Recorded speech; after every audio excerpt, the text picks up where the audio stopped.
Vasudevaya. Om Namo Bhagavate Vasudevaya. Om Namo Bhagavate Vasudevaya. Reading from Srimad Bhagavad Gita, chapter 9, text number 10, chapter titled The Most Confidential Knowledge. Mayadakshena Prakriti. Mayadakshena Prakriti. Mayadakshena Prakriti. Mayadakshena Prakriti. Suyate Sacharacharam. Suyate Sacharacharam. Suyate Sacharacharam. Suyate Sacharacharam. Henutanena kunteya. Henutanena kunteya. Hetunanena kunteya. Hetunanena kunteya. Jagat viparivartate. Jagat viparivartate. Jagat viparivartate. Jagat viparivartate. Translation: this material nature, which is one of my energies, is working under my direction, O son of Kunti, being produced by all moving and non-moving, producing all moving and non-moving beings. Under its rule, this manifestation is created and annihilated again and again. So everyone can repeat. This material nature is one of my energies.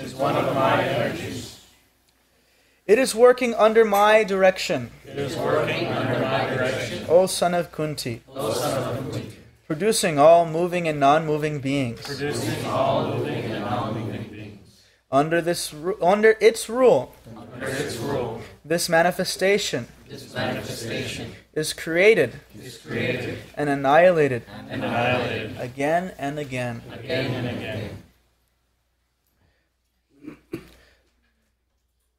Purport: it is clearly stated here that the Supreme Lord, although aloof from all activities of this material world, remains the Supreme Director.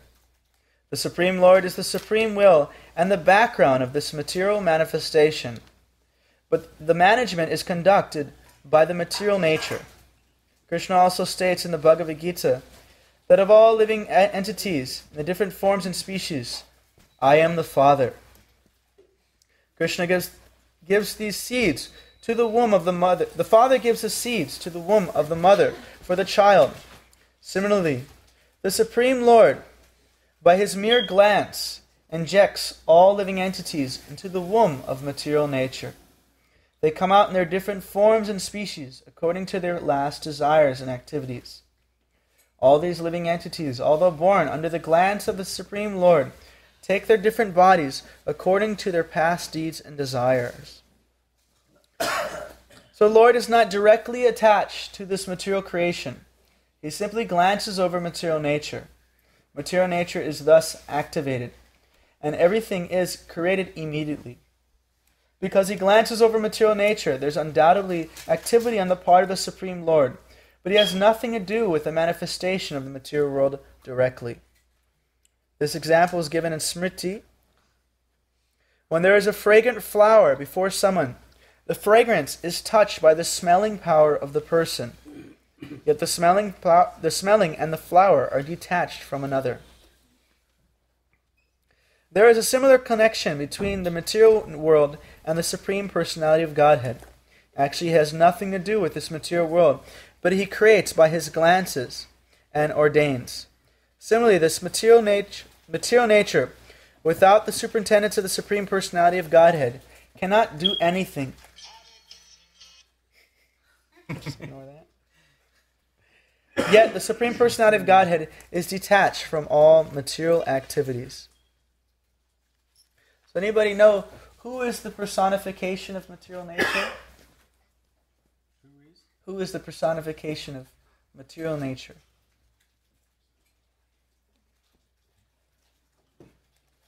Trick question. Yeah. Is that a trick question? Yeah.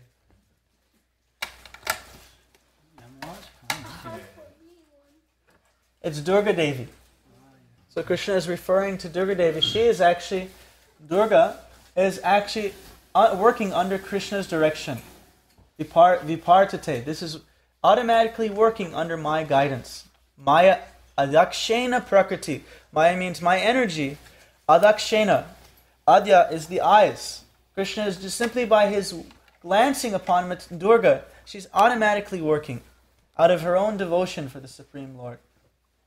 So all living entities are under the spell of Maya, and they're in this material world which is ordained and controlled by Goddess Durga. She is the goddess who has her trident.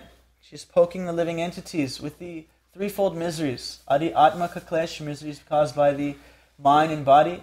Adi Bodha Klesh, miseries caused by other living entities. And Adi Devaka Klesh, miseries caused by the demigods in the form of storms, bad weather, it's too hot, too cold.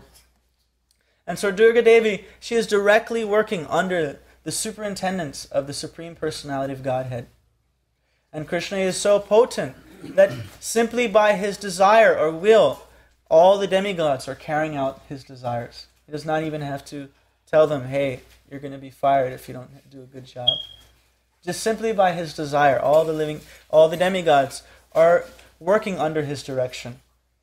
But then Krishna says in the next verse, Avajananti mam mudha. But those who are mudhas, those who are fools, manusham tanam ashrita, they cannot understand how I have this human-like form. Param bhavam ajananto mama bhuta maheshram. And that I am the Lord of this mama bhuta maheshram. I am actually the controller of the entire cosmic manifestation. And I'm seated transcendental. This verse, Maya Dakshina Prakriti, is a summary of the verses that Krishna spoke previously in this 9th chapter. And he explains in the 9th chapter how he's completely detached from material creation. And everything is prakritim shvam avashtabhya. It's completely acting simply by his desires. And so those who are fools are mudhas. They're described as mogasha moga karmano, moga jnana vichetasaha, rakshasim achuram chayava, prakritim mohinam shritaha.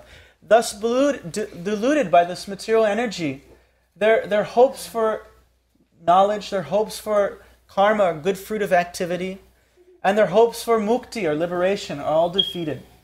We live in this very advanced society, or so-called advanced society, and our morality is that we think that the more we become free from following the 4 principles of regulation that are found in the Vedic culture, we think that we're advancing. In the Western society, the more someone can have sex freely, the more someone can eat whatever they can freely, the more they can engage in intoxication freely, this is considered advancement. You're considered to be suppressing yourself if you're not engaging your activities in such a way. But this advancement, we find that although we have so-called much advancement, people are living shorter lifespans. Their bodies are less strong, less fertile. You find that the people in the past had very healthy, strong bodies, and we're making advancement, but yet our bodies are becoming weaker. Our lifespan is becoming shorter. Our memory is becoming shorter. Our attention span is becoming shorter. And so Krishna explains that those who are atheistic, who maintain such mentality, their hopes are all lost.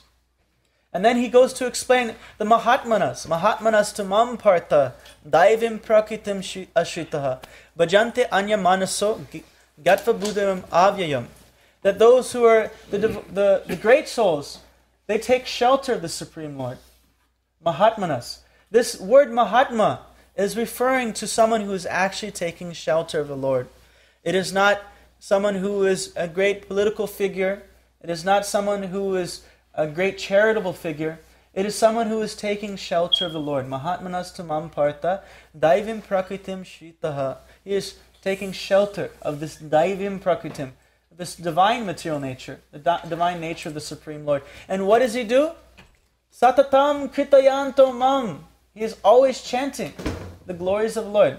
Krishna explains that the Mahatma, the how do you find a Mahatma? He's always chanting the glories of the Lord. Krishna says, Naham tishte vaikunthe. I am not in Vaikuntha, nor am I in the hearts of the yogis, nor am I in the holy places. If you want to find me, I am in the hearts of those who are always chanting my glories. This is from the Padma Puran.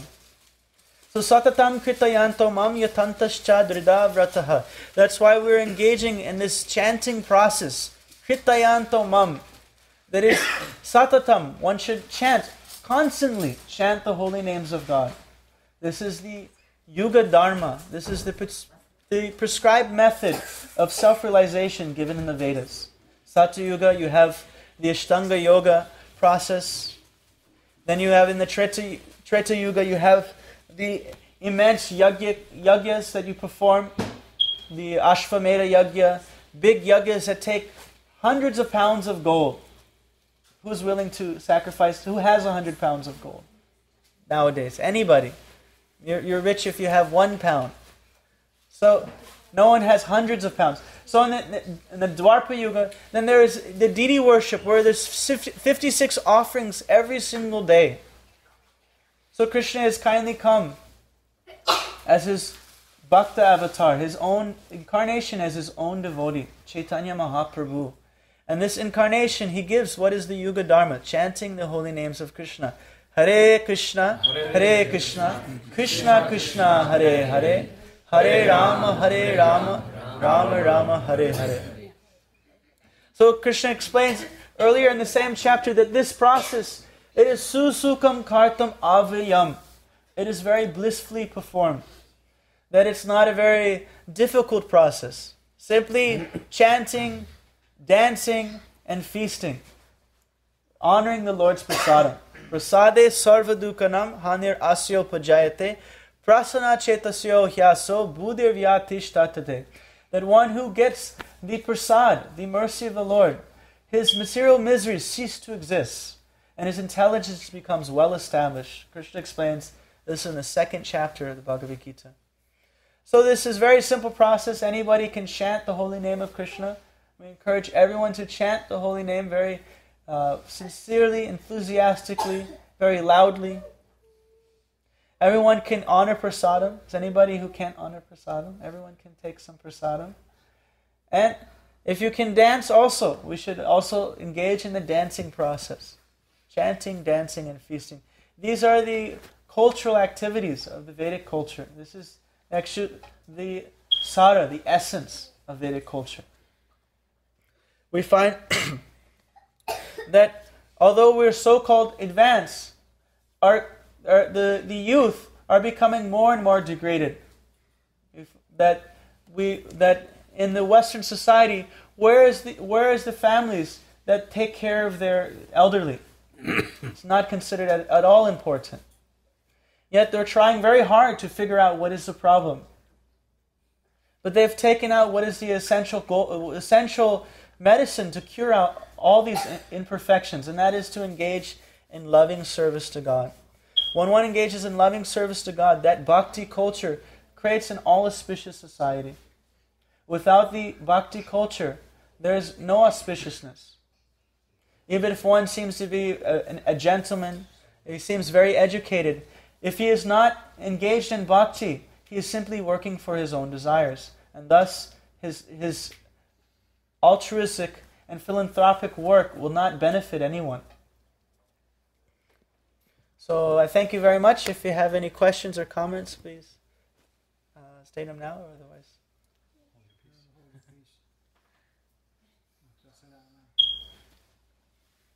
I have one story. For example, there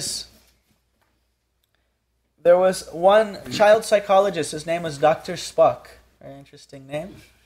And because in the West there is no actual culture, it's basically experimentation as far as family values and how to raise a family. It's all experimentation. There's no culture that is passing down certain knowledge.